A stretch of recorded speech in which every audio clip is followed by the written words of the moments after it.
Deuxième question, on voudrait calculer les coefficients de Fourier A0, AN et BN. Donc 3 calculs à mener. Donc je vous redonne la formule de A0, c'est 1 sur t intégrale entre A et A plus c de f de t dt. Tout de suite, première chose, on remplace la valeur de t. Ça va déjà nous éclairer un peu.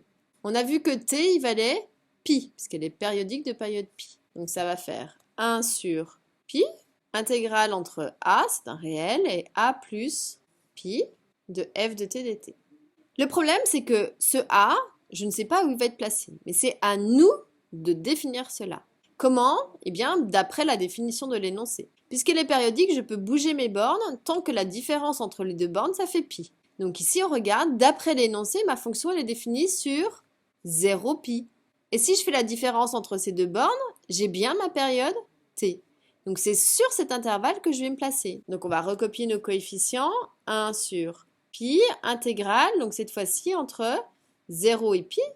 Donc j'ai bien une différence de pi entre les deux de ma fonction f. Et ce qui est intéressant, c'est que grâce à l'énoncé, je connais la valeur de f sur 0 pi. Et cette valeur de f, c'est justement t. Ailleurs, c'est autre chose. Donc ici, je vais pouvoir remplacer la valeur de f. Donc, on va avoir, surtout, il ne faut jamais perdre ce coefficient. En général, c'est là où est votre erreur. Vous l'oubliez, lui. Donc, 1 sur pi. Et donc, maintenant, je vais faire la primitive de t.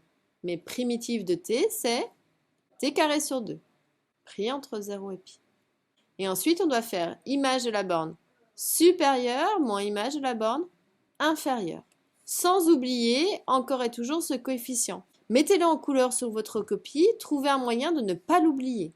Et la parenthèse, donc image de la borne supérieure, donc t carré sur 2 en pi, ça va faire pi carré sur 2, moins image en 0, c'est-à-dire 0, égale. Donc ici, qu'est-ce qui va se passer? Eh bien, on va avoir un pi qui va se simplifier, et donc il va rester pi sur 2. Donc voici la valeur de A0. Si on vérifie sur le dessin, c'est assez logique puisque A0, c'est la valeur moyenne. C'est-à-dire, c'est la hauteur à laquelle je dois me placer ici, en pi sur 2, pour que l'aire de ce rectangle ici soit de la même longueur que l'intégrale ici de ma fonction, c'est-à-dire l'aire sur la courbe. Donc on sait que déjà, on ajuste sur A0.